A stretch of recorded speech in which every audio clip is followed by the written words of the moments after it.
Okay, can you guys hear me? All right, let me know in the chat room if you can hear me right now, because I'm using the microphone right now, which I've never used for a live stream before. So let me know if it's working okay. Normally I just record with the computer. Wanted to see if the microphone makes a difference.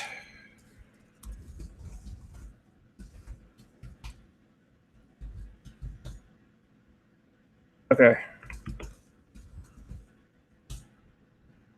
Good. Great. Yeah. All right. Get the link there. Okay. Good. Got a million windows open right now. Hang on. Just give it a minute for a couple more people to show up.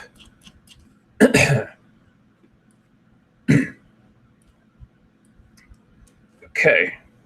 Great. And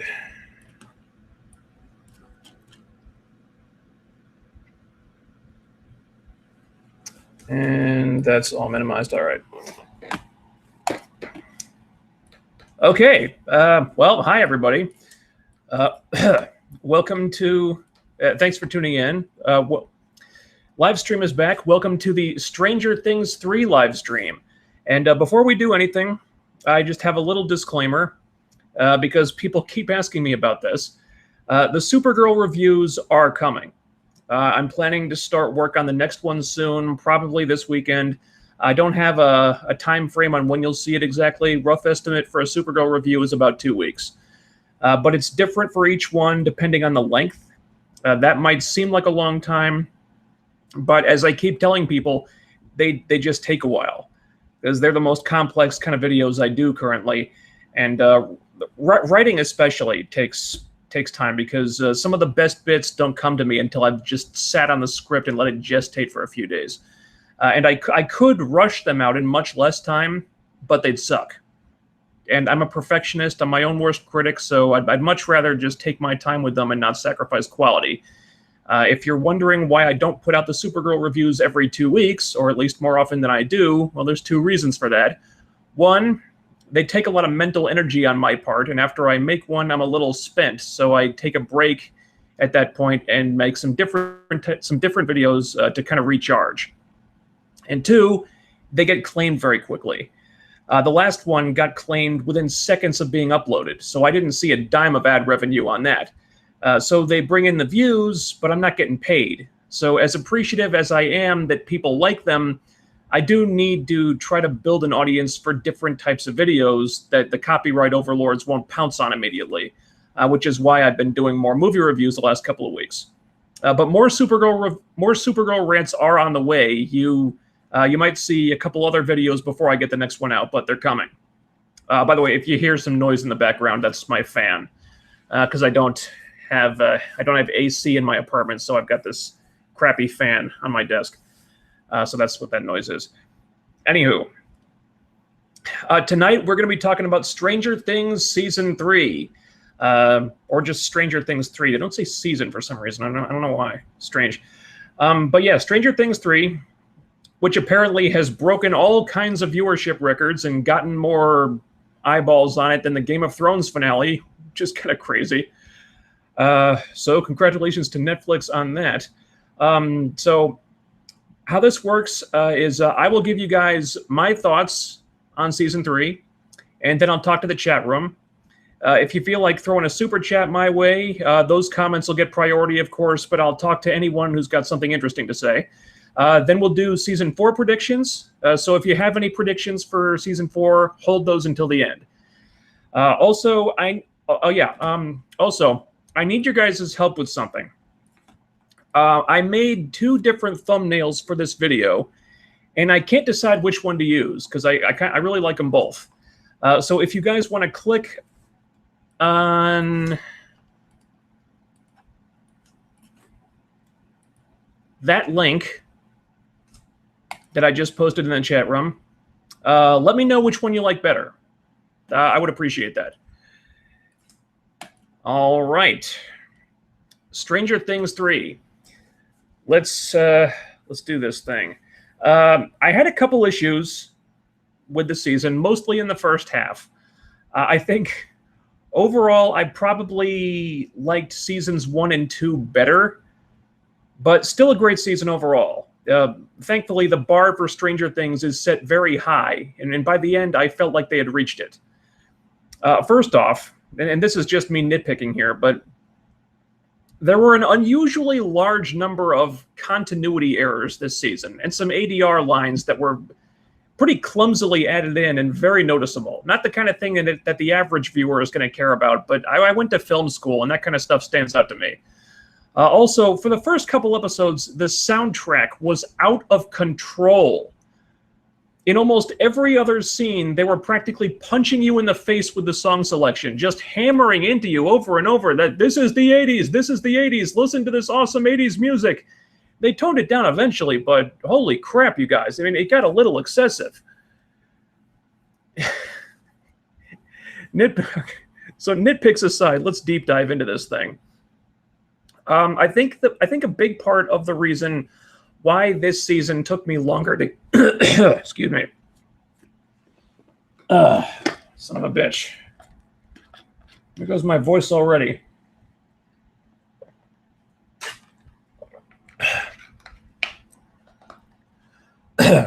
So damn it. Sorry.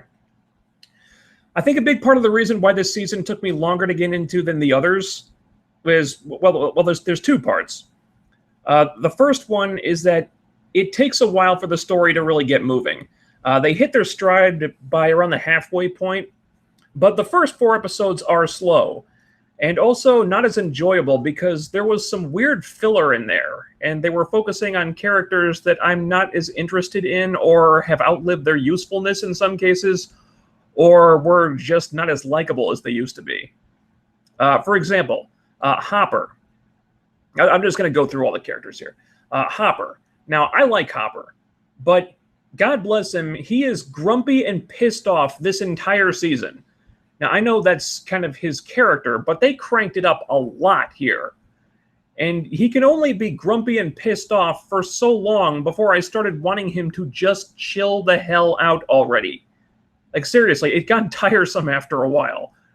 You know, some of the most gratifying scenes of the whole season were when he finally got to just sit down with Eleven or Joyce and just relax for a second.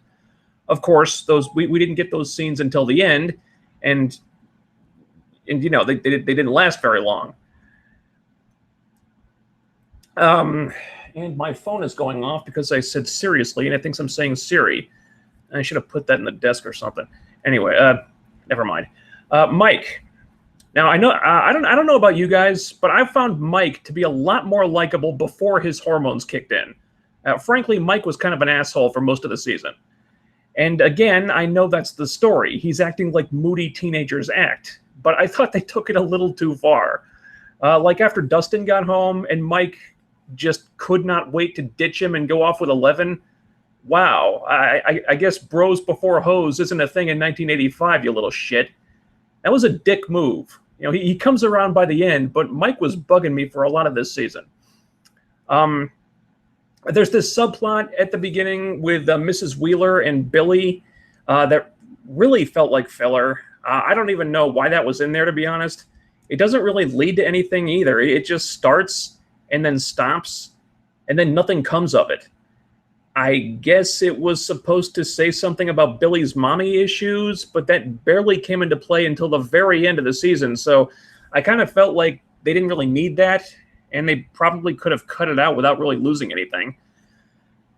And speaking of things that they could have been cut, Nancy and Jonathan. Wow.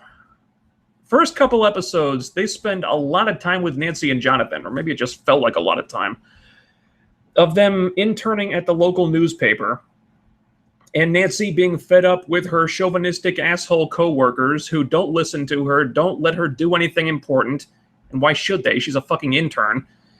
Now, were these guys being total pricks? Absolutely. But this is how the workforce tends to operate. You start at the bottom, and then you have to eat shit for a while. This is the most boring part of the season, easily. This goes on for something like 4 episodes, and the whole time I kept asking myself, why do we need this? And it does eventually connect to the main story, but not in a way that made it feel really integral or worth the time we spent on it. And I think part of that problem is that Nancy and Jonathan are just not that interesting. You got them together, you wrapped up the hashtag Justice for Barb thing, and since then, they don't have any direction, it seems like. Nancy's arc does not feel that important. Jonathan doesn't even seem to have one here. And past the halfway point in the season, they're both just along for the ride. They're not interesting characters. They're not an interesting couple. It's like once they got together in season 2, their story kind of finished at that point. And since then, the writers just seem to be keeping them around out of habit when they're really not contributing that much anymore. I suspect the writers thought there was going to be a lot more novelty to their relationship than there ended up being, and that just them being together would be enough to hold people's interest. But they are not an engaging couple to spend time with. I don't see any real... I don't know about you guys, but I don't see any real chemistry there. There's nothing about them that pops at all. I mean, at least Jonathan has that connection to Will that gives him a purpose at times. But Nancy has her own subplot here, and all the way through, it feels like they're doing this just for the sake of doing something with her, and I just don't feel like she's important enough at this point that she needed that. It's actually kind of crazy, the shift in the characters that's happened here. Because in the first season, Nancy and Jonathan were front and center. They were very prominent in the story, very important figures. They both had a purpose. They had things to do that were relevant. And then you had Steve Harrington, who was a side character, not that important and kind of a dick for most of it. But since then, Nancy and Jonathan have been slowly fading into the background, and Steve's character has just taken off. And now he's a bigger character and way more charming and likable than either of them. And you know what? The show is better for it. All right, Steve gets this storyline with the Scoops troop, I guess we're calling them, that goes all the way through season 3. And frankly, it's one of the best things about it. You know, they built off that bromance that started with him and Dustin in season 2, which was great in season 2. And then they added Robin and Erica, and it all just works because their story is important to the plot. They're all fun to be around. They all have like a specific role to play. They all have chemistry together, and none of them are acting like assholes. Yeah, plus, it gave us that new dynamic between Steve and Robin, which I loved. Those two were so cute together. They played off each other so well. And being a duo actually advanced both their characters. Imagine that. This is what we needed from Nancy and Jonathan that we never got. You know, whether they stay just friends or they turn romantic later on, I will take Steve and Robin over Nancy and Jonathan in a fucking heartbeat. And I love the actress who plays Robin, too. She was great. Very, very charming. And I just realized this the other day. Apparently, she's Ethan Hawke and Uma Thurman's daughter. Like, no wonder she was good. I kept thinking, like as I was watching, I kept thinking, man, she looks really familiar. Where have I seen her before? I hadn't seen her before, but she looks just like her parents. It's ridiculous. And Robin and Steve fit together so well. It really highlighted how getting away from Nancy was the best thing that could have happened to Steve, because pretty much the second he did that, he got way more interesting and way more fun. I was rooting for him and Robin to get together so much. And then they do that twist where Robin's all, actually, I was obsessed with you because Tammy Thompson liked you instead of me. But then they even make that work. That was a fucking adorable scene. It was so sweet. Although, the twist itself of Robin not being a love interest, I don't really buy that. And the more I think about it, the less I buy it. More on that in a minute. Dustin, awesome. I love Dustin this season. He also benefited very much from the Scoops troop being a thing. Him and Steve and Robin were just delightful. Even the stuff with him, when him and Erica were on their own was entertaining. I mean, Erica could be a little bit much at times, but it was still really good stuff. But Did anyone else notice this? Dustin's front teeth are gone. I thought his front teeth came in after season 1 because he had them in season 2. That was actually like a subplot that he had teeth, finally. But now they're gone again. I don't know what happened there. That's another continuity error that stood out to me. But yeah, Dustin was great. Except for that scene.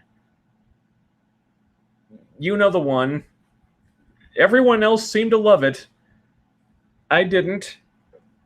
It was weird and cringy and out of place. It felt shoehorned in because the show thought we needed another one of those, hey, remember this thing from the 80s moments? And given the situation, was this really the time for a fucking sing-along? If I'm Dustin, I'm like, Susie, I will sing with you later. I'm in the middle of something really important right now. Just give me the fucking code. And yes, if she had just given him the code, Hopper would have had enough time to escape and would not have gotten blown up. Or seemingly blown up. I'll get to it. Lucas was fine. It's kind of underutilized. He still has that relationship with Max, which I don't hate, but they don't really do much with it. Mostly, Lucas was there to be a sounding board for Mike and his girl problems. But he still had the idea of using the fireworks like dynamite, which was pretty smart and saved their asses in the climax. And I love that the wrist rocket finally paid off. 2 seasons late, but it still counts. Then there's Will. I was glad that Will had an easier go of it this season and it was not being tortured the whole time for a change.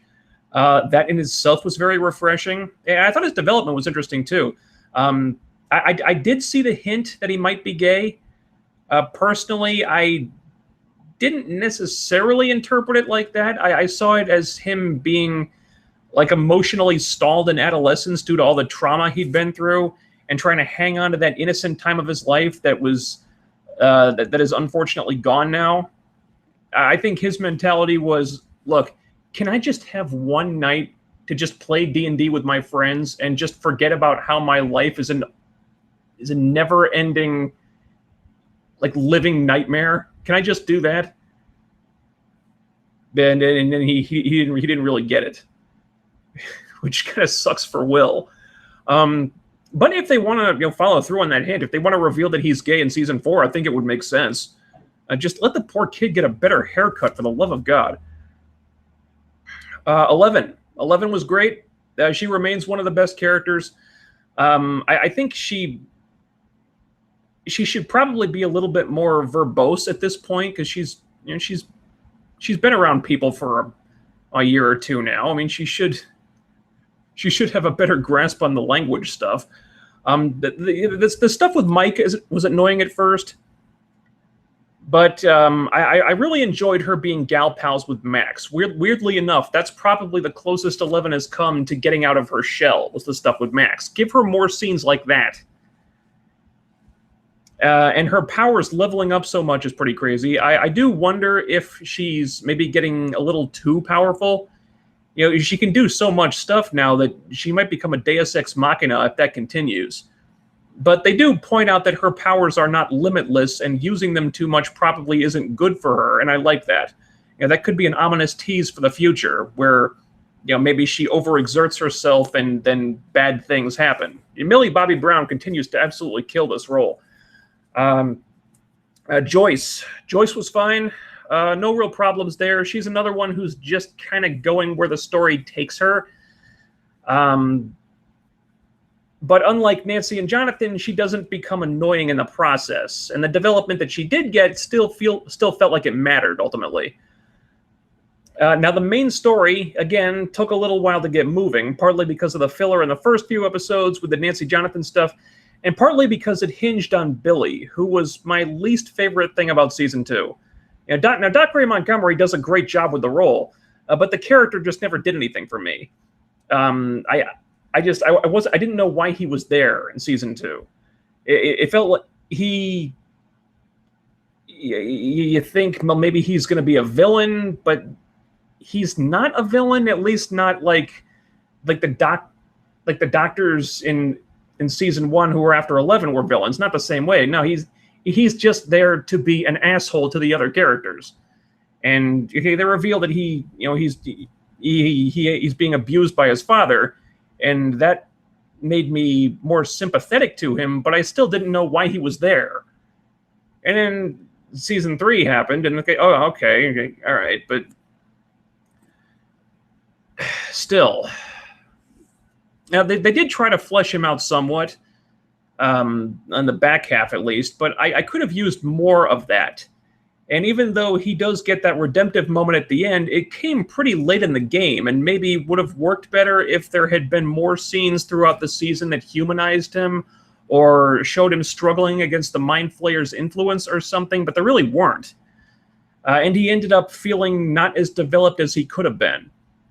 Now, the bit about the Mind Flayer being a physical threat for the first time rather than a mental one, and kind of using Billy as like an agent to gather more people that it dissolves into sludge to make its body or something, that was cool. And the effects on that were fantastic, even though it started to move us into like a more generic monster movie territory. But the sequence in the finale when it attacks the mall was amazing. But if I have an issue, something I was having trouble with, it's with the lack of new information, the lack of answers, because we still don't really know what the Mind Flayer is. And we know the Russians want to open a door to the Upside Down, but we don't know why. So we don't get a lot of context for things. I guess the writers are saving that stuff for the final season, or what's rumored to be the final season anyway. But if we had gotten at least some of that here, I think it would have helped. Now, the stakes definitely felt very big this season, and there were a number of deaths to keep the tension ratcheted up, more than I expected, actually. And some were more effective than others. Ironically, the one that bummed me out the most was Alexei. I guess because the actor was just really good, and because he was the only Russian that wasn't one-dimensionally evil. Plus, he just seemed like a guy. He just seemed like a good guy, weirdly enough. So that was a sad moment. Billy had a really good death, actually. The character still doesn't do much for me, but I liked that they at least gave some explanation for why he is the way he is, and gave him that big damn hero moment to go out on. So I did feel bad that he died, like right when he finally started acting like a decent human being. And the death was effective. I just felt like they could have done more to really earn that throughout these 8 episodes, and season 2, quite frankly. So weirdly enough, the death that didn't work so well for me was Hopper, because I'm going to spoil everything about this season, FTR. Hopper died. Number one, because he'd spent the entire season being grumpy and pissed off, so I was a little impatient with him at that point. And 2, because of the way it was staged. Like, why are you spending like 30 fucking seconds just standing there staring at Joyce when you could be using that time to run out of the blast radius before the machine explodes, you idiot? That was just silly. Now, fortunately, the way they dealt with his quote-unquote death afterward made it work. 11 reading his speech to her really sold me on it. And her leaving Hawkins with the buyers was very sad and very touching. So the aftermath of Hopper's quote-unquote death was terrific and was very poignant. I just wish the staging of the event itself had been done differently. Now, so overall, I think Season 3 was hurt a little bit by certain characters continuing to exist, even though the show doesn't seem to have much use for them anymore. And that resulting in a slow start due to the fair amount of filler in the first half. I think it was slightly less effective with the character drama due to certain characters developing in ways that make them less fun to be around, and also with the cast just having grown so much. Plus, I mean, in previous seasons, the drama came from all these evil people, evil guys, or people are trying to kill us, or the Demogorgon's coming to eat us, or Will is possessed by the Mind Flayer, and holy shit, what do we do about that thing? And in this season, it's like, oh, what? I mean, girls are crazy, man. Man, I don't know what Elle is thinking. I mean, Wait, but boys don't lie. Oh, but boyfriends do lie, Elle. But and then there's the Nancy Jonathan stuff and whatever. A little slightly less effective with the character stuff. But at about the halfway point, the story really gets moving and things start clicking into place. And once it's firing on all cylinders, it's a great ride all the way to the end. And again, the finale in the mall with the Mind Flayer, again, great sequence. And okay, let's take it to the chat room, see what you guys have to say about it. 1 second. Sorry, I got my water here.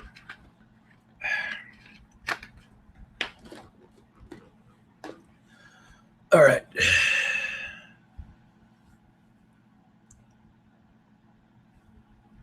Yeah. Okay, had a question. Wondering where the Supergirl reviews are. Yeah, they're coming, guys. They're coming.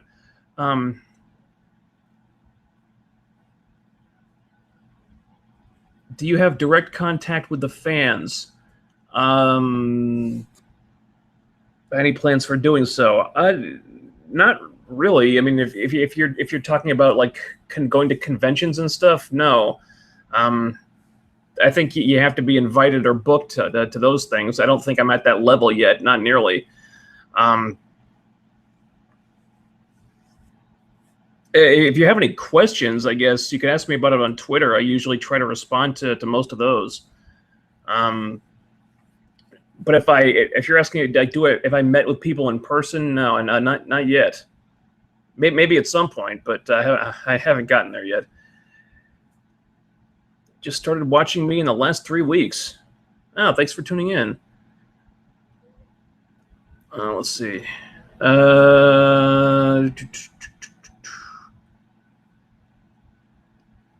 Okay, people seem to like the one with the thumbnail with the shades.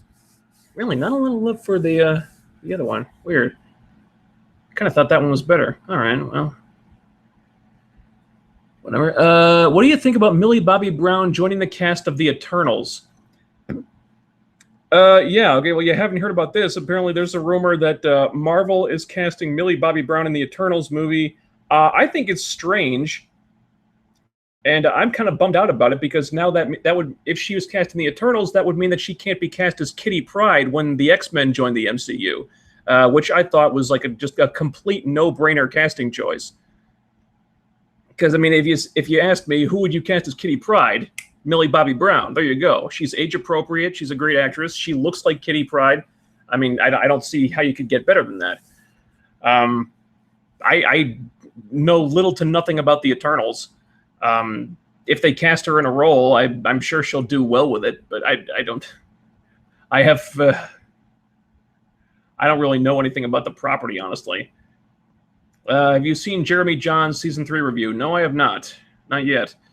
Let's see, Indigo Moon. I was hoping they would focus more on the mystery and stuff, but they went the romance route. Yeah. That was one of the weak points, I think. Again, that some of the romance stuff was just not as compelling as I think they were hoping it would be. Nancy Jonathan, I don't care. And there's the kids. I mean, I care more about, I care about Mike and Eleven, but the way it was done, I think it wasn't intended to be charming. I think they were kind of meant to be. It was done in such a way that, okay, like they're going too far with this. They need to take a step back. Okay, you're annoying the crap out of Hopper. He hates it. Oh, they're ignoring their friends. They need to kind of cool their jets a little bit. So I think the whole Mike and Eleven stuff, I think, was meant to be kind of annoying at first. Weirdly enough, the romance themed stuff that I was most into by a mile turned out to be Steve and Robin, which didn't actually go in that direction, at least not yet. But yeah, if they focused more on the mystery, I think that might have helped things. Let's see. I don't even think Nancy and Jonathan have anything in common, says Christian Bullard.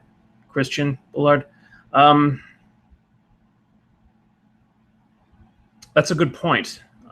They both seem interested in like journalism, I guess, but really mostly what they had in common we saw in season 1. They both had people missing that they cared about. They wanted to save Will and they wanted to save Barb, and they kind of teamed up on that. And then in season 2, it was about getting justice for Barb, which they both cared about, and helping Will.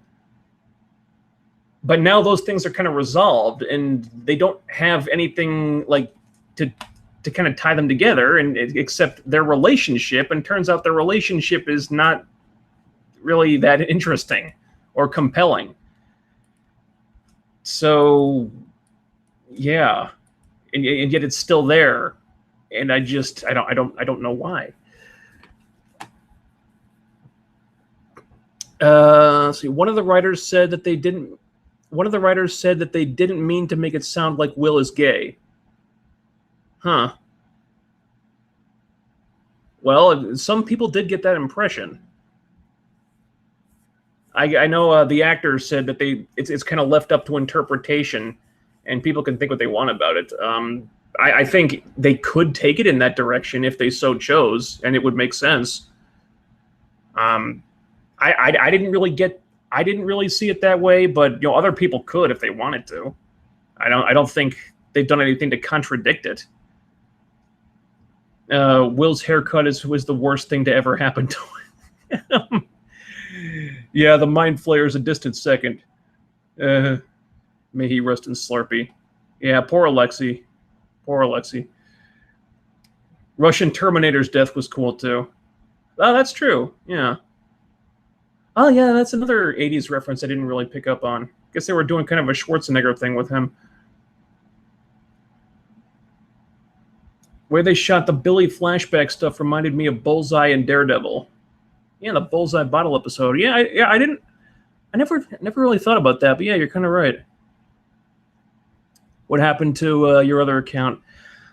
It's still there.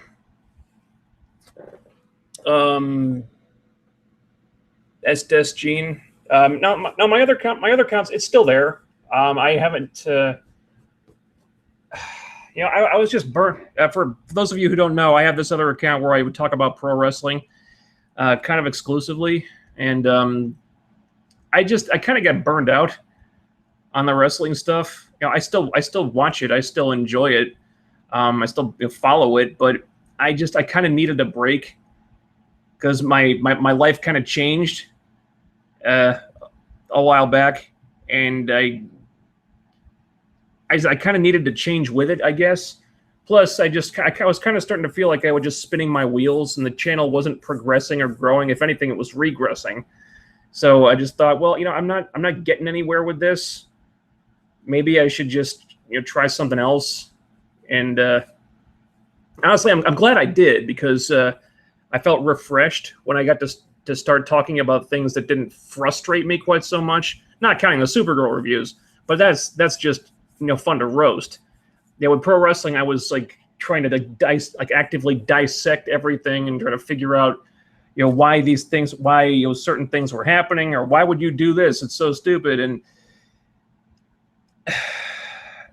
it was starting to feel like a really frustrating process, because I thought, oh, this company isn't going to get any better, or this company just can't get out of its own way.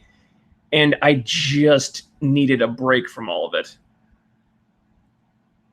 And honestly, I've made more progress on the Thorias Unlimited channel in a little over a year than I did in many years on the other channel. So, I mean, I may come back to it at some point. I don't know when, but right now I just want to focus on this one because I feel like I'm making actual progress.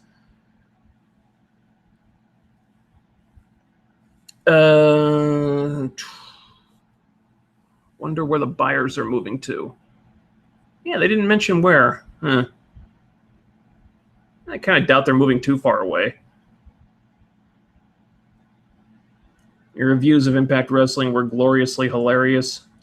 Oh, thank you. Thank you. You know, I actually wondered if I can incorporate some of the bits I used on that channel into the new videos. I'm not sure. Not sure if those would work, but we'll see. Will you do any reviews for All Elite Wrestling? I might talk about it. I don't have a whole lot to say just yet. But I will be check. I would like to check the show out once it debuts, and then we'll see. Because right now I don't really have a good sense of what their product is going to be. Anywho, season 4 predictions. Let's get to these. Give me your season 4 predictions in the chat room, because I've got a bunch of things that I think are going to happen here, and yeah.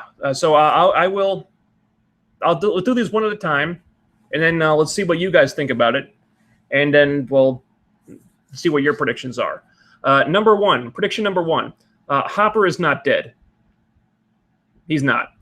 You know, they showed him next to the machine before it blew up.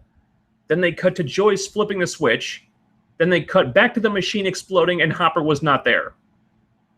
So we did not see him die. There was no body. So by TV logic, he's almost guaranteed to be alive. Also, the Russians in the post-credit scene had an American prisoner that we don't see. So, yeah, Hopper ain't dead. Excuse me. I think that's what's going to reunite all the characters in season 4. That's what's going to bring the Byers and 11 back to Hawkins, is saving Hopper. All right, nothing in the chat room yet. I'll just keep going. Prediction number 2. All those other super-powered kids are still out there. You know, the writers definitely veered away from that storyline. They did a hard left turn away from that one after that season 2 episode was so universally reviled. But that plot thread is still dangling, and they're going to have to tie that up somehow.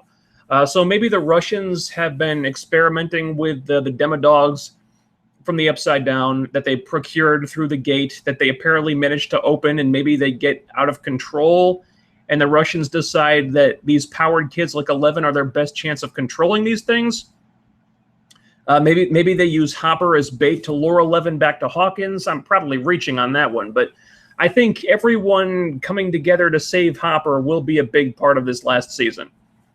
And maybe we'll get all the powered kids like together, and they like team up in a giant battle against the Mind Flayer, because Mind Flayer is still out there.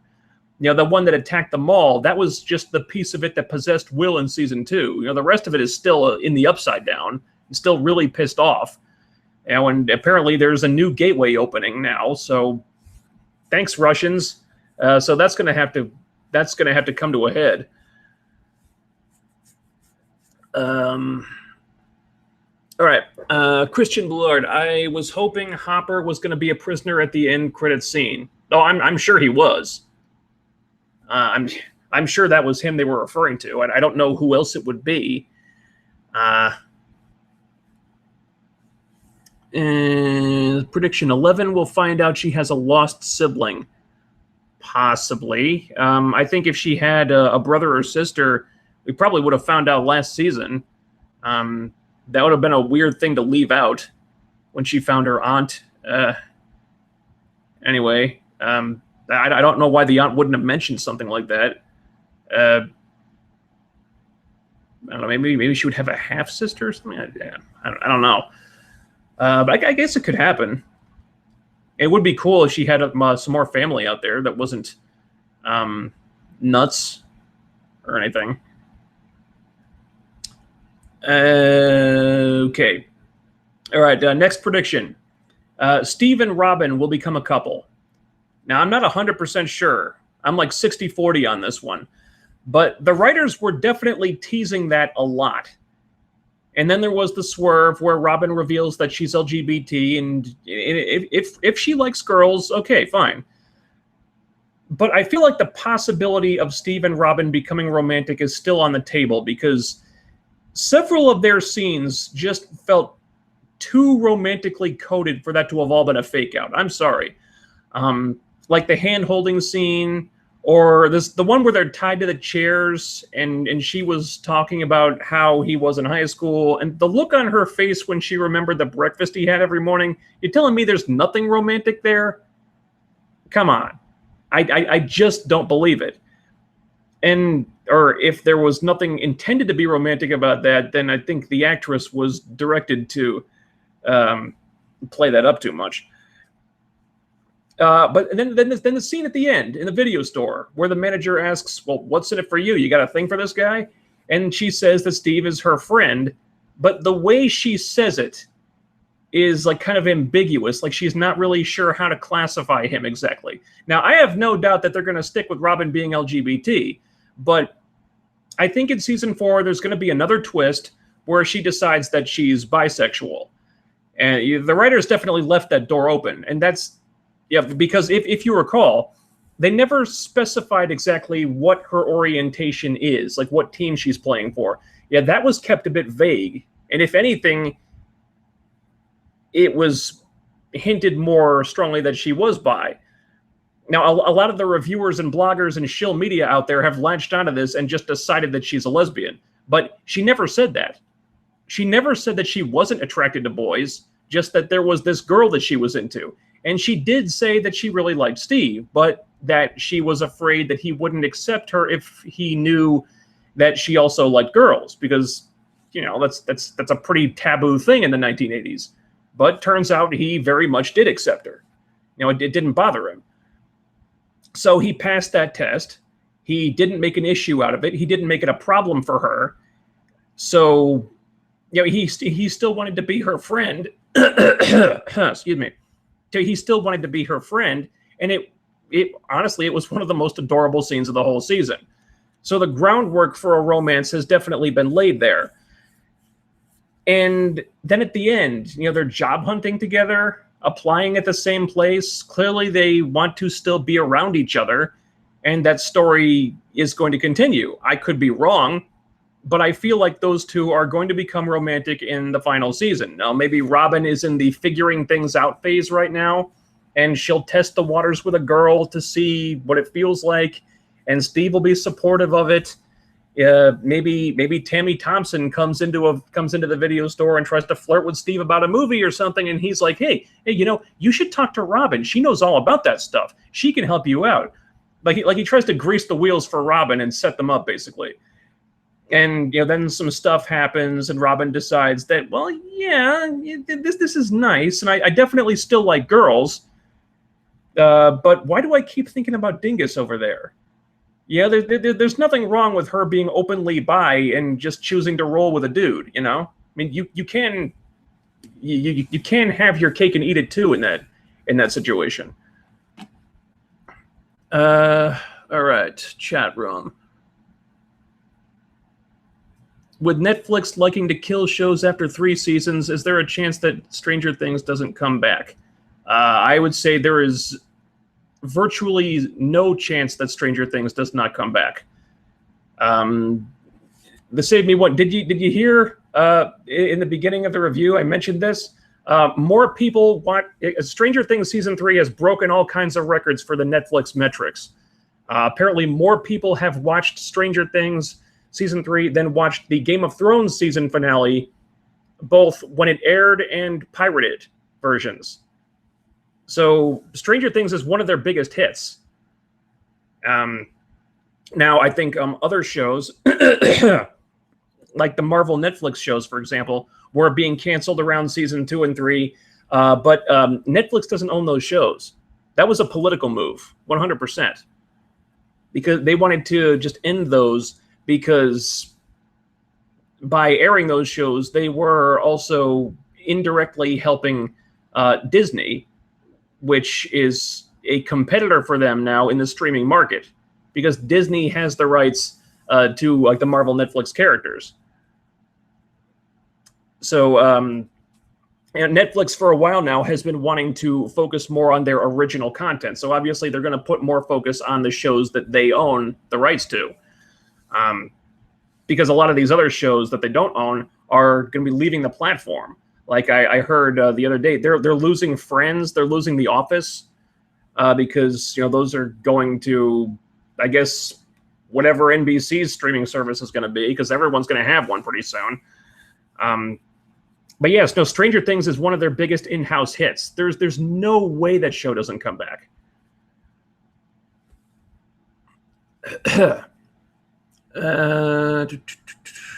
What if there's a Demogorgon invasion? Yeah, that could absolutely happen. It seems like the Russians are using the Demodogs as well. They're trying to train them pretty much. For what purpose? I'm not sure. I really hope that doesn't turn into a Jurassic World Fallen Kingdom situation, where it's like, oh yeah, this beast will attack anything that you shine a laser pointer at. Well, if you can shoot a laser pointer at the thing, why can't you just fucking shoot it? Why do you need a dinosaur to attack it? I trust the Duffer Brothers to be smarter than that, but they want the Demodogs, Demogorgons, whatever. They want them for something.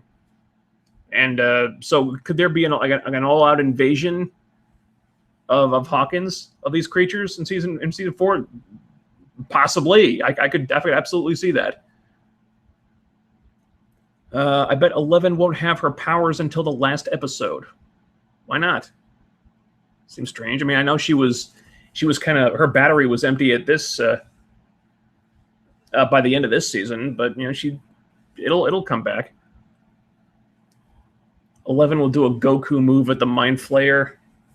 Oh yeah, she'll in the finale. Yeah, she'll Kamehameha that fucker into oblivion. Maybe Steve will have feelings for Nancy again. Oh, I sincerely hope not. I very much hope not.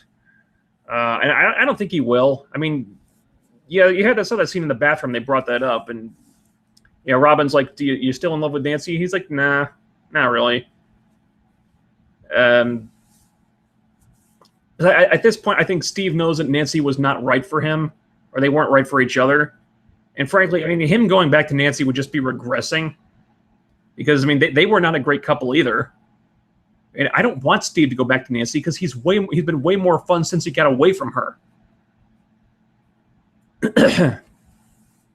So yeah, that would just be regressing the character. I don't want him to go back to Nancy. If anything, I want him to still keep like hanging around with Robin, even if it turns out that they just stay friends. I just want him to hang around with Robin, because they play off each other so well. I just want more of them together. Let's see, it's getting ridiculous with everybody having a streaming service nowadays. Yeah, it is. And pretty soon, subscribing to all these streaming services is gonna be more expensive than smoking before you know it.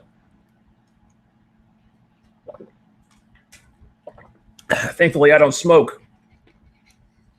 And you know, I'm pretty loyal to Netflix at this point, so I don't foresee myself signing up for a lot of other ones. You know, I considered maybe signing up for Amazon Prime, but then they canceled the tick, so fuck them. You know, they still got The Expanse, but maybe I can watch that via other means. All right, let's just finish out these predictions here. Prediction number 4. Nancy and Jonathan, I think, will continue to exist. Not sure how much in Jonathan's case after the actor got himself in trouble, but if they're going to still be there, I hope the writers will take into account that these characters and their relationship are just not as compelling as they may have expected, so it's okay to not focus on it so much. I mean, it's all right if you want these two to just be background players who only do stuff when there's a good reason for it. I mean, it kind of seems like that's the direction they've been heading in anyway. Or maybe think about killing one of them off to raise the stakes.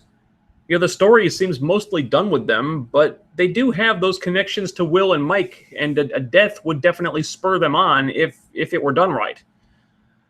So that could be a possibility. And number 5, I think that 11 might die. If she dies, it won't be until the very end of the series. But since season 4 is rumored to be the last one, and considering the hints they dropped in season 3 that her powers do take a toll on her if she uses them too much, it's a possibility. maybe in the big climax, 11 finally defeats the Mind Flayer, but it takes everything she has, and she has to sacrifice herself to save everybody. That would be a really sad and depressing note to end on, but I could see it happening.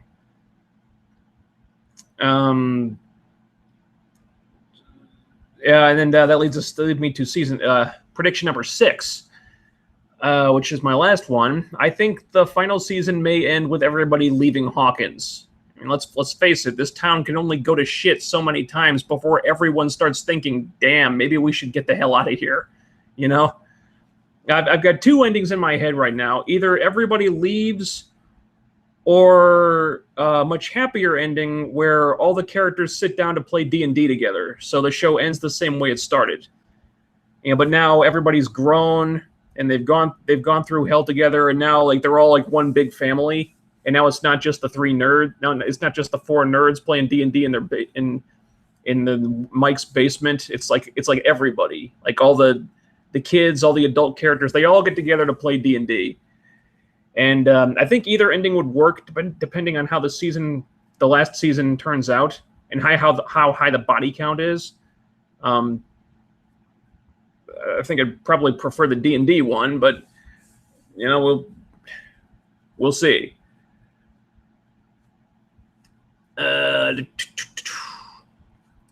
Final scene: Robin and Steve will get married. I would like that. Honestly, I mean, I was shipping those two so hard, because I mean those 2 actors just fit together really, really well, and I love the way the characters' personalities just bounce off each other. I think, after like the coming out scene and the way Steve like just accepted her, no strings attached, I think those 2 are good for each other, romantic or not. And I would really like to see them romantic, because Steve, he deserves to find somebody. The whole Nancy thing kind of just disintegrated, and that a lot of that was his fault. But he's grown a lot. He's turned into a good guy. He deserves some loving, and Robin does too. If she wants to, see how the other side of the fence, does things. Okay, she can take some time and figure that out. But ultimately, if they came back together in the end and became romantic, I would like that very much. That's what I'm hoping is going to happen. Let's see, Christian Blood. I would stick to Hulu Live or something instead of individual channel streams. Okay. Are you into any other Netflix shows? Not as much as I used to be, because they canceled all the Marvel Netflix shows. But yeah. Crap. Well, Sense8 get canceled. It's too bad. You know what? Let me call up my Netflix account here, and I will let you know any other Netflix shows. Let's see. I've been watching Love, Death, and Robots recently. They're not all kind of an anthology thing. They're not all they're a little hit and miss, but I like that one. Disenchantment. I know a lot of people may have been disappointed with Disenchantment, but I think it plays better on the second viewing. So I kind of like that one. They've got an Ultraman anime that I really enjoyed. That was pretty cool. Let's see. Hero Mask. That was a really cool anime. They kind of went under the radar because they had just a terrible trailer. Really, really just god-awful trailer. But the show itself was actually very pretty enjoyable. What else? Ingress, the animation. It's another anime. Really like that one. The Dragon Prince. Dragon Prince is awesome. Castlevania. Great show, Castlevania. Let's see.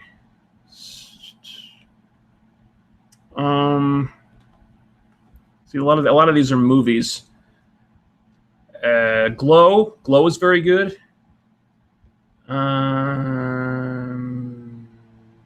Stranger Things, Attack.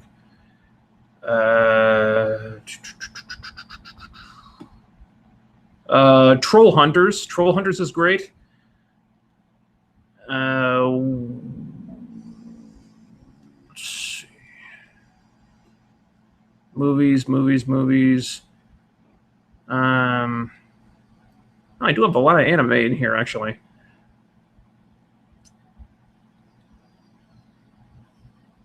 And I liked Black Mirror. Haven't actually seen that yet. Been meaning to start Black Mirror.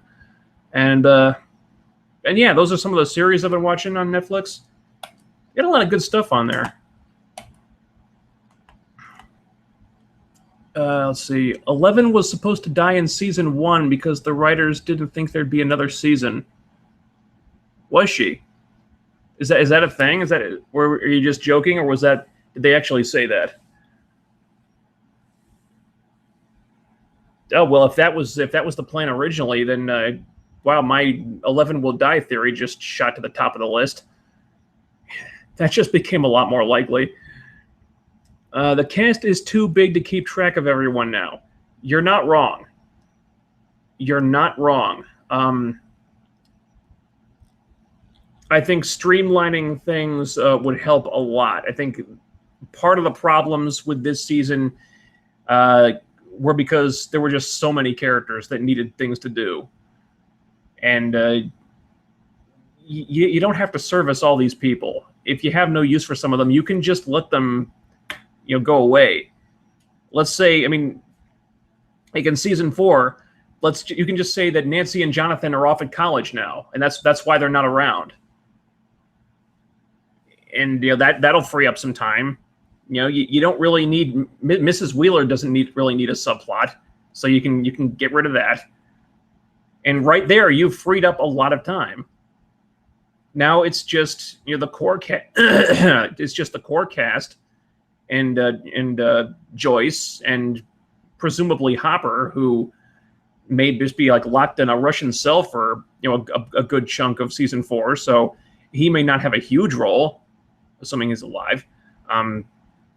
But yeah, you'd basically be back to the original core cast of season 1 plus Max and Robin. I think that would be a nice streamlined cast to service in season 4, because it's not too small and it's not too big. Let's see. I like a lot of the Netflix shows, but it seems like Disney Plus will be the place for must-see streaming. Disney is really ramping up their content. Yeah, they're going to have like all the Disney library, the Fox library. Well, the Fox library might land on Hulu because I guess they own that too. But they're going to have all the Marvel movies on there, and the new Marvel shows like Falcon and Winter Soldier, and the Hawkeye show, and Scarlet Witch and Vision show. And I guess they're just doing those to finish out the actors' contracts. But yeah, Disney's going to have a lot of stuff. I would probably not want to buy Netflix stock in the near future, because once they lose all that stuff to the other streaming platforms, their stock will probably take a hit. But ultimately, I think Netflix is fine. They've been preparing for this for a while. Like I said, they've been focusing more on their original content, and they've got a lot of great original content. So they've got a good head start on the streaming war. They'll be fine. They actually said that. Oh, so they actually said that 11 would die in season 1. Oh, okay. Wow. So maybe we should expect her to die in season 4, assuming that's the final season. Yeah. Oh, wow. So 11 was supposed to die in season 1. That's really sad, actually. Because she has this hellish existence, and then she finally escapes and makes some friends and everything, and then she just dies. That's terrible. That would have been so sad if that had been how 11 went out. Oh, wow. Well, I'm very glad the show continued on. and 11 got to know what life is like outside of a padded room. But I'm kind of expecting her to die now. Ah, that's kind of depressing, actually. That bums me out.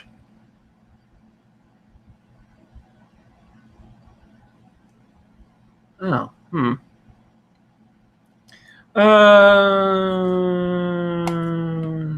right. All right. So, what do you guys think about these predictions? Do you think Hopper is alive? Do you think am I just way off base here with the Stephen Robin stuff, or am I onto something? What do you guys think? Let me know about that stuff down in the chat room. Also, let's see how the Twitter situation is doing. It seems like people have decided on the squad goals thing for the thumbnail, which I actually kind of preferred the other one. The one with the "you rule, you suck" meme, or which I think is destined to become a meme. I actually like that one better. But people seem to like the squad goals thing. I guess. All right. I guess we're leaning towards that one.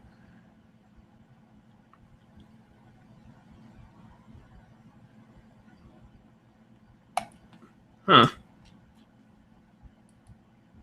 Go figure. You know, the thumbnails are something I still really struggle with.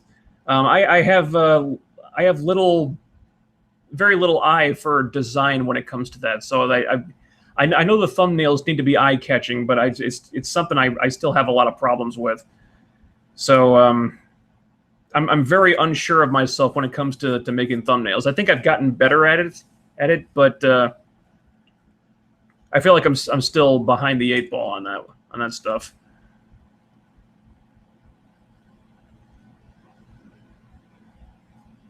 Let's see. Oh yeah, Disney Plus is going to have all the Star Wars stuff too. Oh, wow.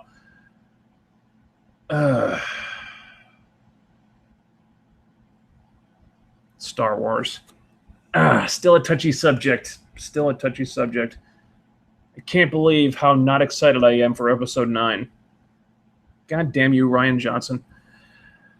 So that's the article about 11 dying in Season 1. Wow.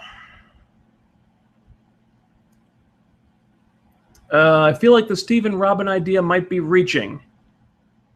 All right. You know, like I said, I wasn't 100% on that, but I feel like there's something there. I feel like if that was intended to be a fake out, then they were emphasizing it too much. Like the potential romantic aspect of it was just they went a little too far. If that was intended to be a fake out, then the storytelling I think was a little bit flawed there, because it was too romantically coded to go the other way, in my opinion. Now I'm not saying that I'm sure she could still be LGBT. There ain't nothing wrong with that. But I think it feels to me like the plan is for her to be bisexual, so her and Steve could still be on the table. Not 100%, but I can't shake the feeling like that's going to still be a thing. Let's see. Hopper being alive might be a bait and switch.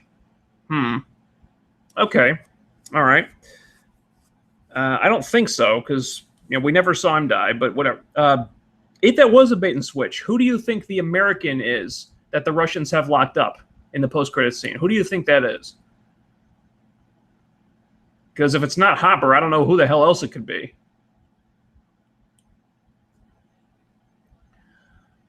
See, Netflix is about to get kicked in the balls. Yeah. Their stock is going to take a big hit, I think, once they lose Star Wars and Marvel and whatever else. So expect them to be ramping up their original content even more. So no, Stranger Things is not getting canceled. You see Disney buying Star Trek eventually. Yeah, that would not surprise me. They're buying up everything else. And I was okay with them buying Fox because that meant that Marvel got the rights to the X-Men back. But I don't think the Mouse House needs too much more. If they wanted to buy the Spider-Man rights back, please do, for God's sake. If that's even a remote possibility, please do that. Because you got to get the Spider-Man rights away from Sony. Get them away from Amy Pascal, for the love of God. But don't buy anything else, Disney, please. Just, you don't need a monopoly on the entertainment industry. You really don't. Monopoly is not good.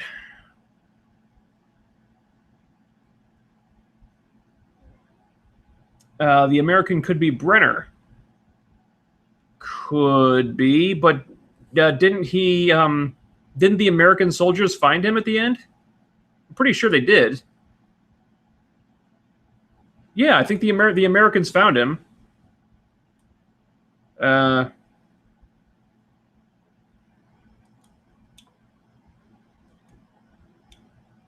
So I'm not sure how the Russians would get their hands on him after that,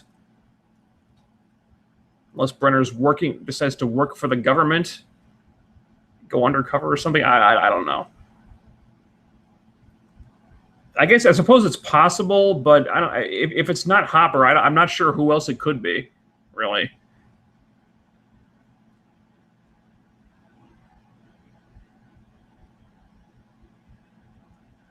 Let's see. Worried Netflix won't let Stranger Things end next season and that they'll keep it going too long.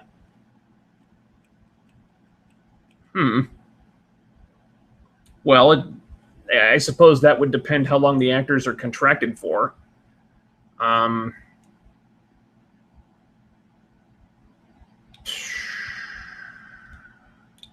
think I heard somewhere that that the Duffer Brothers intended the show to run 4 seasons. I read that somewhere. So that could be how long like the contracts run. Yeah, I mean Netflix. I'm sure Netflix would want to negotiate for more seasons, but I can't imagine the actors would want to leave. This is a pretty cushy gig, and it's made stars out of a lot of them, and saved some of their careers in some cases. But I don't know. If season 4 was the planned endpoint, I would hope that they end it there. Because I wouldn't want this to be a case of just the show running too long. Because sometimes there have been so many cases of shows that started out great, but then just went way too long, and then the quality dipped, and it just. Yeah, I wouldn't want that to happen. If they can do 4 great seasons and then get out without the quality starting to dip, that's what they should do. At least in my opinion. Disney has Hulu too, so most of the Fox stuff will go there. Maybe, yeah. Sorry, memory doesn't serve me well. Yeah. I think Brenner was found by the American soldiers. Yeah. All right. I'll give it another minute or two, but I think that's everything I've got.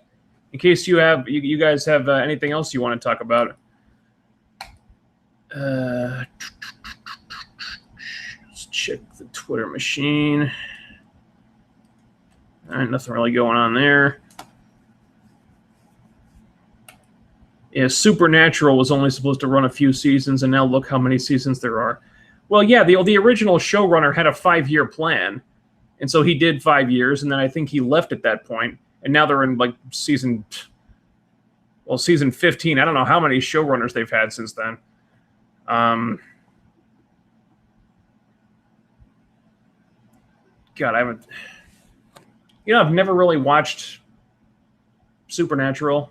I think I watched a few episodes in the first season. Didn't really appeal to me. But yeah, that show just keeps going and going.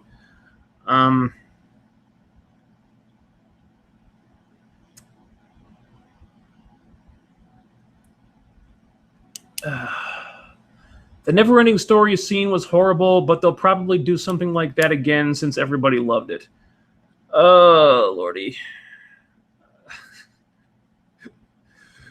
Yeah, like every review I've watched has loved that scene. I don't know why. It was so weird to me. I was just looking at like, no, just stop. We don't need this. I don't want to. No, just no. Can we do another new Coke scene? I'll take that before this, And the new Coke thing was even weirder. Like at least the Never-Ending Story song had some kind of story implication, but the other one, it's like, well, we're just gonna stop the episode for 2 minutes so we can talk about New Coke. Because remember New Coke, you guys? That was a thing in the 80s. And it's there for no reason other than to remind us that New Coke was a thing. I don't know why they put that in there.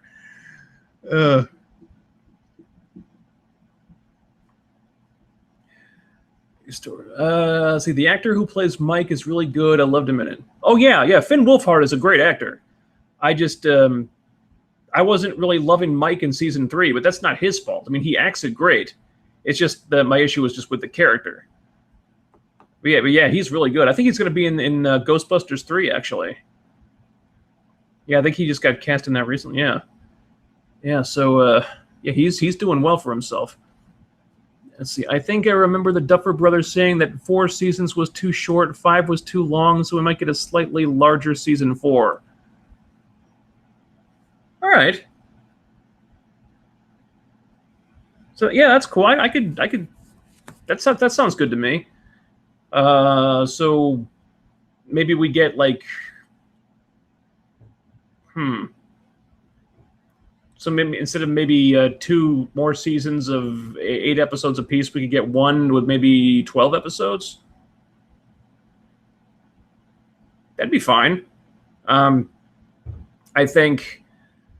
Of course, if that were the case, we'd probably have to wait even longer for season 4 because for some reason they producing this show takes them a long time.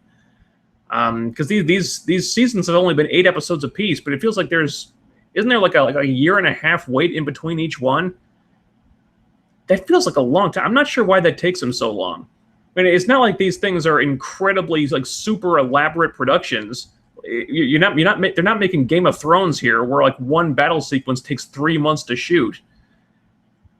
I mean, it's all taking place in small town America for the most part, minus a few sequences in the Upside Down or Russia or something.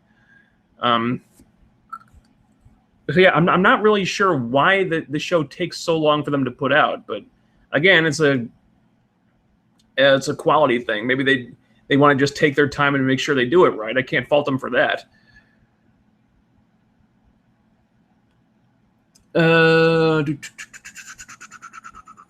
What have you thought of this season of Agents of S.H.I.E.L.D.? I like it. I like it better than last season. Last season I felt was kind of slow. Of course, this one is this season is only it's like half a season. I think we're only getting 13 episodes this season, so the pacing has felt a lot better. Yeah, I think they kind of cheated a little bit, bringing Clark. How Clark Gregg came back immediately. Like Coulson died. Like we didn't. Coulson didn't even die. I think he was still alive at the end of last season, and he died in between seasons, and then immediately Clark Gregg is back. He's just playing a different character. I think that was a little cheap. I know Coulson is very much tied to the show, but you couldn't even give us a chance to miss Coulson before you brought Clark Gregg back, and you can see they're already getting the ducks in a row for Coulson to be resurrected somehow. Maybe he'll come back in Sarge's body or something. I don't know. That was a little bit cheap, but I like a lot of the stuff they've done. I think it's pretty cool that Mac is the S.H.I.E.L.D. director now. I loved the Fitzsimmons bottle episode from a couple weeks ago. I thought that was one of the best episodes they've done.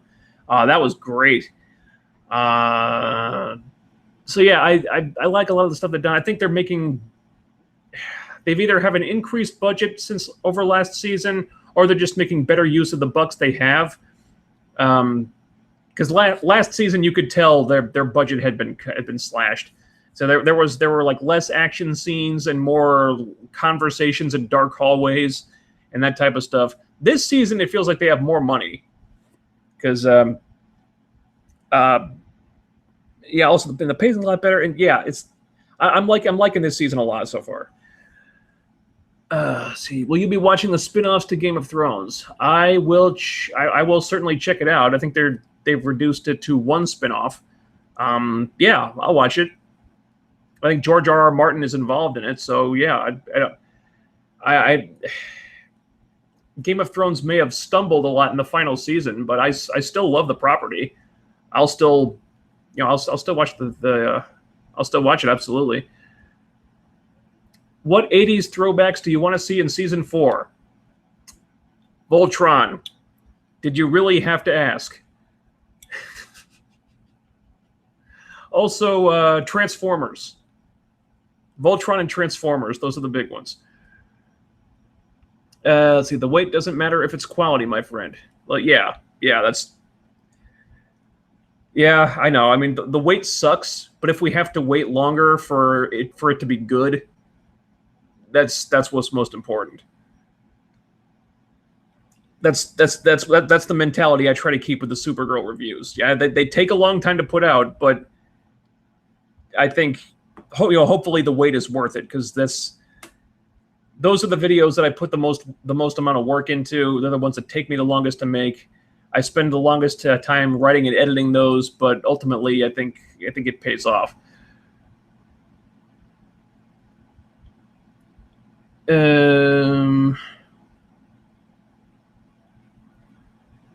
Is All Elite PFC Fighter Fest and Fight for the Fallen are free? You should check it out. I'm following All Elite. I'm following what's going on. I'm trying to limit the amount of wrestling intake I have right now because I'm a little bit burned out at the moment. But I'm following. I'm following things. I know what's going on in all the other companies. Following Impact is a little difficult at the moment because it's kind of a depressing process because, well, one, I don't get the Pursuit channel. I don't get Pursuit channel. So if I watch it, I have to watch it on a stream. And I don't really want to stay home on a Friday night at 10 p.m. to watch wrestling. Sometimes I'd like to go out on Friday night and do something. Or if I'm staying home on Friday night, it's usually because I'm editing something or working on a video. So it's a really inconvenient time slot and on a really inconvenient network. And it's depressing because the network can't get its head out of its ass. They're airing like the wrong episode, or the show goes to commercials and doesn't come back or whatever. It's like, if nothing is ever going right for this company, it's just really hard to just stay invested. And they're getting rid of people that they shouldn't be getting rid of. I mean, getting rid of Allie, are you fucking kidding me? They had a license to print money with Allie and Rosemary, and they never went there. It just absolutely baffles me, the stupidity. It's like they just cannot get out of their own way. And it's hard to get invested in some of the characters because, they're very few of them are there going to be there long term. I love Killer Kross. I think Killer Kross could be a household name in 5 minutes, but he wants out. And he lost to Eddie Edwards at Slammiversary. And why are you doing that? Why are you, like, nothing against Eddie Edwards, but Killer Kross is a top heel and waiting to happen. And if you're not letting him out of his contract, then fucking push the man. Like, push him to the goddamn moon. He should not be jobbing to Eddie Edwards. And, it's a lot of stuff like that. Like, I feel like the LOL TNA stuff is still kind of a thing. It's like they make so many decisions that I just don't know what they're thinking. I still want to support the company, but they make it so damn hard sometimes. Let's see. Not a big fan of Fitzsimmons anymore. Rinse and repeat of near every season now. It's kind of annoying, but it's knowing that it's the same thing. They should have stayed dead, in my opinion, but that's just me. Interesting. Wow, I disagree. I still really enjoy those two. I think their chemistry is second to none. I think they're still interesting characters. I think the development has been good. I think there is kind of a pattern of them just getting put through hell and getting constantly separated and stuff. I could do with less of that, but I agree to disagree on that one. I'm still a big fan of Fitzsimmons. Have you given up on Supergirl yet, or will the torture continue? No, I have not given up on Supergirl. There are more Supergirl videos coming. Go back to the beginning of the video. Once I finished the live stream, I did a big disclaimer talking about the Supergirl reviews, and I did like a progress update on that. Short version is there are more Supergirl videos coming. I just can't focus on them all the time because of reasons. Let's see, Impact production has gone downhill. Also, losing Johnny Impact and LAX hurt the company. Oh, yeah. Yeah, LAX was like one of the most over acts they had. They're gone. And Johnny Impact was one of the biggest names they had. And he's probably gone.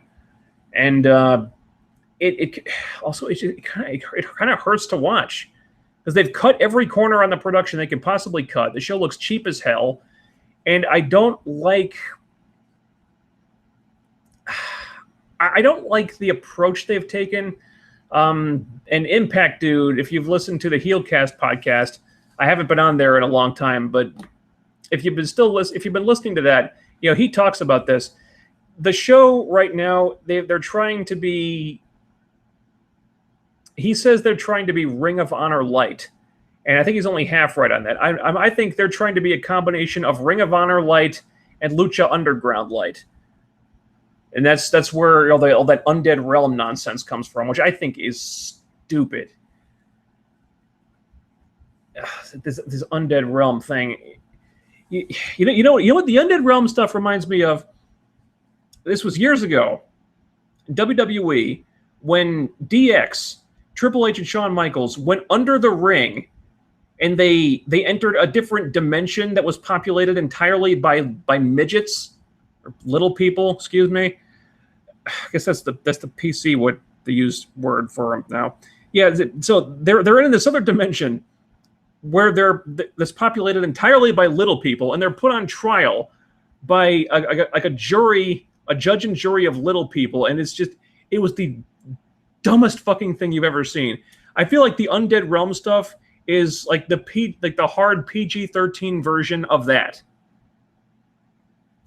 This is just cartoonish. I don't like it. Like Allie left the company. They wrote Allie off TV because Sue Young murdered her. And if Sue Young murdered her, why isn't Sue Young in prison? You know, it's just stuff like that. It's just silly and cartoonish, and I don't like it. I don't think this is the way the industry is moving.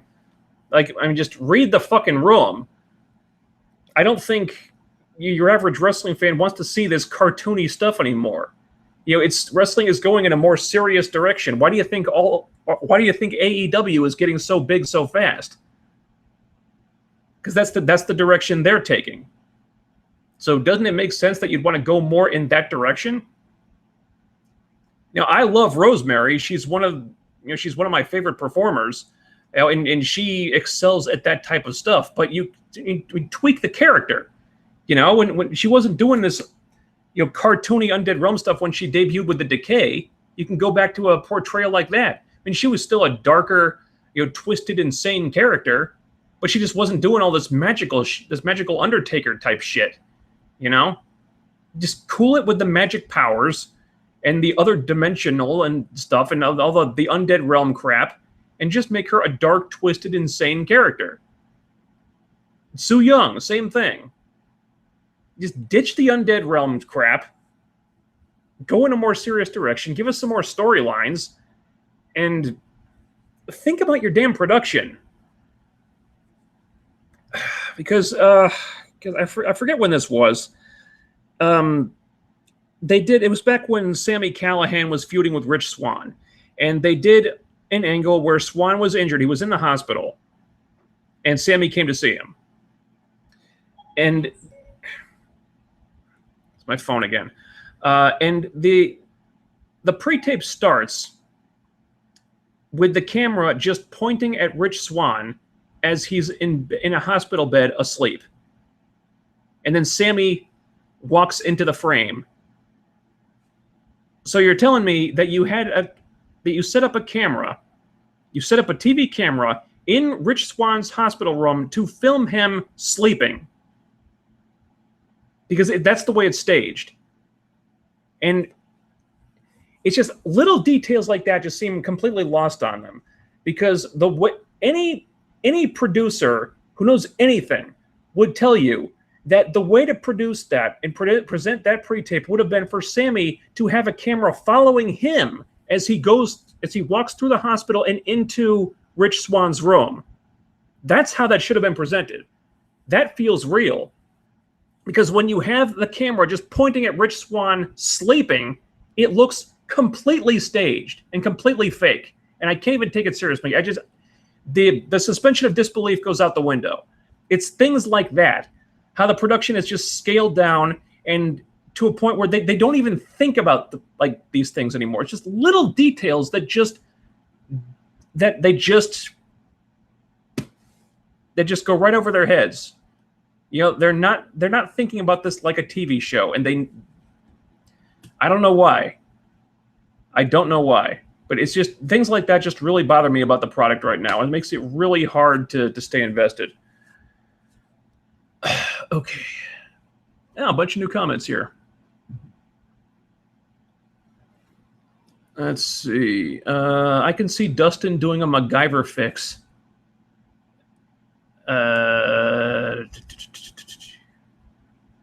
MacGyver fix on his teeth? Or on the machine that blew up? I don't know. Impact production has gone downhill. Also, yeah, all right, there we go. In regards to Stranger Things, what did you think of the way the Mind Flayer made his body? Too dark or just the right amount? It's something I've debated with myself if it went too far or not. No, I think it was good. I never felt like they went too far with it. It's not like we haven't seen gruesome deaths on this show before. And in this case, they weren't killing any characters that we were really attached to. I think if one of the characters we like went out that way, that might have been going too far. But no, I think it was good. I think it was a new twist on the Mind Flayer. I think ultimately it's probably more interesting as like a psychological threat, but having it be a physical threat for the first time was a fun twist. I think they needed to do that at some point. But yeah, I think it was all right. Didn't know Johnny Impact left. That's a shame. Yeah, his contract ran out. I think they're trying to re-sign him, but who knows? He's probably got plenty of offers. I don't. They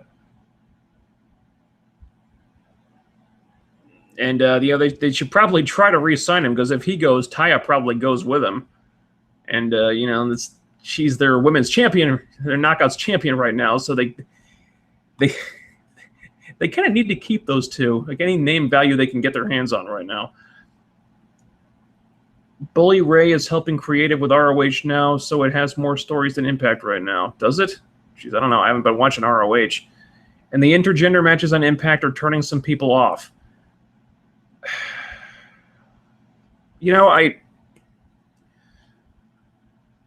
I'm of two minds with the intergender stuff. I've said in the past that I wanted them to experiment with intergender matches just because that's something that WWE doesn't do. So I thought there was an untapped market for that sort of thing. And I think intergender matches can work. when presented a certain way, but it's a right time, right place, right person situation.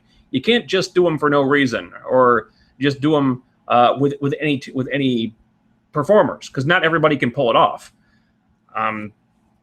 Now, I have no doubt that Tessa Blanchard could kick my ass from like the East Coast to the West Coast. So, she's very stiff, and if you wanted to have Tessa Blanchard wrestle a dude like Sami Callihan, she can pull it off. But if it doesn't apply in every single case, like if you were going to book like Madison Rayne versus Brian Cage in a 20-minute last person standing match or something, that's just stupid. No one's going to buy that. But presented a certain way with certain performers, it can work. Like Jordynne Grace. If you wanted to book Jordynne Grace versus a man, she could probably sell it. Because she's gigantic. She's,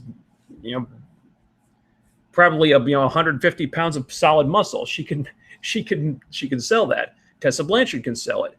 And I've seen nothing but positive reactions to Tessa Blanchard versus Sami Callihan at Slammiversary. And my guess is they had that as the main event because of the publicity it might generate. And I think if that was the case, they probably should have promoted it as the main event beforehand and made a big deal out of it. But that decision may not have been made until late in the day, unfortunately. So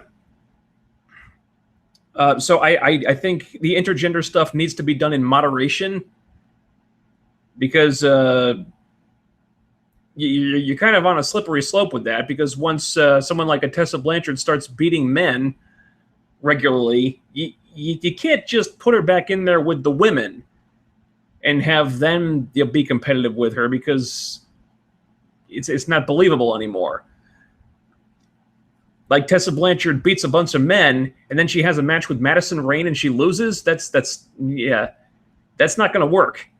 I still can't believe Madison Rayne has so many goddamn victories over Tessa Blanchard. Don't even get me fucking started. But yeah, I mean, I kind of went off on a tangent here, but anyway, I think the intergender stuff can work, but they need to be very careful with it. And I think they're approaching a point where it's being done too much. Let's see. I preferred Eddie Edwards when he wasn't looking like Sandman or trashy or whatever.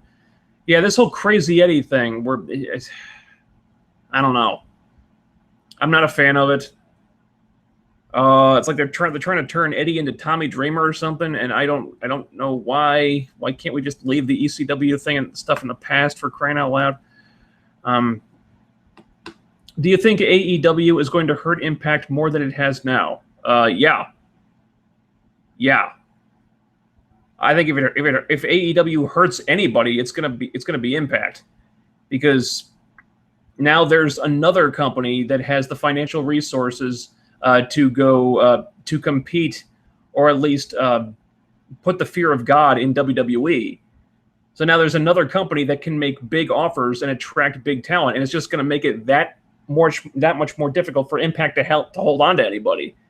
As I understand it, AEW want LAX, and if I'm a betting man, I'm putting money on them signing with AEW. That's probably where LAX are going. And they were one of Impact's biggest success stories, and now they're not going to have them anymore. They've just lost, and also they lost the Lucha Brothers to AEW. It's like their two biggest tag teams are gone because of AEW. And WWE at least can at least lock people down with the promise of money. I mean, their product sucks, but they can just get people to sell out because everybody's got a price. Apparently Gallows and Anderson re-signed. They weren't happy. People have been saying those guys are going to AEW for I don't know how long. But WWE just opened up the pocketbook and just paid them, just rolled a dump truck full of money up to their houses, and they said, "All right, fuck it, we'll stay." So they sign new contracts. They're making tons of money, and they're most likely going to continue to be used like crap. So they sold their souls. Mike Bennett and Maria re-signed, even though they weren't doing shit. So they re-signed for 5 years, and so they're getting paid lots of money, I'm sure. But look at what they're doing. Mike Bennett is getting buried, absolutely fucking buried. So hope the money is worth it, Mike. Spend that money on a shovel, because you're going to have to dig that grave awfully deep. So WWE at least has the money to lock people down so they don't go anywhere else. Impact can't do that. So Impact have like been sentenced to being a company that is going to have a really hard time growing or gaining any momentum, because they can't hold talents in for the long term, because they can probably bring people in who don't have a name for themselves, but the second those people create a name for themselves with Impact's platform, they're going to want to go somewhere else who can actually pay them a decent amount, because Impact don't have any money to work with. So they're kind of Impact are kind of stuck right now. I don't know if they can get out of this hole they boxed themselves into.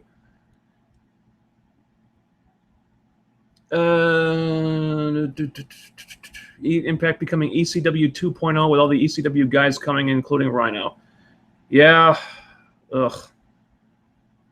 I don't know why we can't just leave the ECW thing in the past. Like, the company's been dead for 2 decades. Just let it go. Christ. What have you thought of the Disney live-action remakes? Some of them have been better than others. I'm kind of remaked out right now. But the Jungle Book was really good. Aladdin, I thought, was good. It was definitely flawed, but it wasn't a bad movie. So I liked Aladdin. I didn't love it, but it could have been a lot worse. Mulan, I don't know. I don't think I've ever seen the original, but the production design looked nice. No real strong feelings about that one. Lion King, I feel like everything I've heard about the Lion King says it's just a soulless clone. It's like a shot-for-shot remake without the heart into it. So I don't know if I even want to see that one. I might see it to review it, but it's now the Little Mermaid, and then Beauty and the Beast, which I didn't see, but I heard was. I heard some bad reviews of it.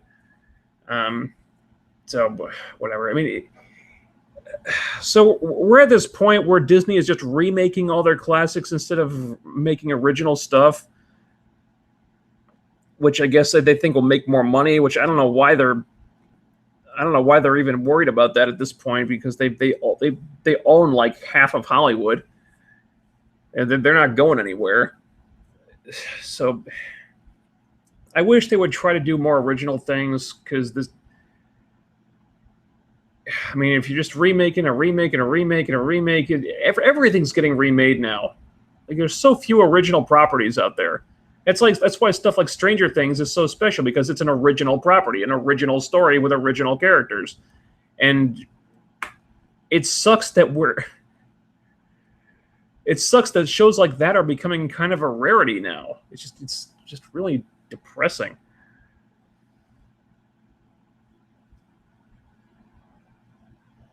Brian Cage is also interested in AEW, and Johnny Impact is supposed to be backstage at Fight for the Fallen this Saturday. Really? Wow. Yes, I mean, Impact can't hold on to anybody. That's why they kind of have to play hardball with these people, because they got Killer Cross signed for a couple of years. He wants out, but I mean, the dude signed a contract. So if I'm thinking in business terms, I'm going to hold him to that contract, because he's a valuable guy. They could make money with Killer Cross. So, I mean, it's kind of a shitty thing to do, but keep him. push him, use him, make money with him. Because they just don't have much choice right now. They don't have the luxury of letting everyone go who wants to leave, because if they do that, they're not going to have much of a roster left. Do you think you'll shave your head again? Yeah, definitely at some point. I'm not there yet. Plus, I kind of like the way the long hair looks. But yeah, at some point I will be shaving it off, because it's just easier than going out and getting a haircut, Kind of funny that Dacre Montgomery was the Red Power Ranger in the movie. Yeah. I thought that movie was pretty good, honestly. Power Rangers. And not perfect, but hey, that could have been so much worse. I thought they made a pretty that was a pretty decent effort on the studio's part. I liked that movie. Let's see. Impact handed AEW Alley. I don't know what that was about. Yeah, the way I heard it was Impact let her contract expire and chose not to re-sign her in the name of freshening up the roster. That was the excuse I heard, which is bullshit and stupid, because they brought back Madison Rayne around the same time. So you're getting rid of So you're getting rid of someone like Allie, who at one point was one of the most popular stars in the entire company, only to bring back a woman that you've done absolutely everything with, who's never drawn the company a fucking dime, in Madison Rayne. Makes no goddamn sense. And of course, AEW signed her up immediately, because AEW know what they're doing, and they know what Allie is worth. Unbelievable. Impact don't know their asses from a hole in the ground sometimes. And I think that's a good place to end it. AEW's women's division. I'm not familiar with everybody who's in there. But I love Allie. I like Britt Baker. I like Leva Bates. I think they got some Japanese talent in there that I'm not too familiar with. But I think they're signing some good people. So I think I'm a fan of some of the people in there. I'm excited to see how it's shaping up. But again, I'm not familiar with everybody in there. Not a fan of what's her face? Brandy Rhodes. Not a fan of Brandy Rhodes at all. No, she has never impressed me. Yeah. So yeah, I think we'll end it there. Thanks everybody for tuning in and talking some Stranger Things with me. I would like to do more live streams in the future. I think it'll depend on timing and which shows and or movies I don't get around to doing to shooting videos about, because this does save a little bit of time. Also, if you're interested, if you want to know about the Supergirl reviews, I did a whole disclaimer about that at the beginning of the video. I talked about like the status update and where the Supergirl reviews are. They're not going away. They're coming. And I explained the whole thing. So if you're wondering about the Supergirl reviews, just wait till this video gets posted and uploaded, and just it's at the beginning. It's all there. So thanks for talking Stranger Things with me, guys. And yeah, I will talk to you later. I'm not sure which video is coming next. I'm going to start working on the next Supergirl review pretty soon, probably tomorrow or this weekend. I've collected some of the bits I want to use. Not sure how I'm going to incorporate them yet, but again, the writing process takes a while. You'll probably see another movie review or two before I get the next Supergirl review out, but that's the situation right now. So thanks for tuning in tonight. I will talk to you guys again real soon.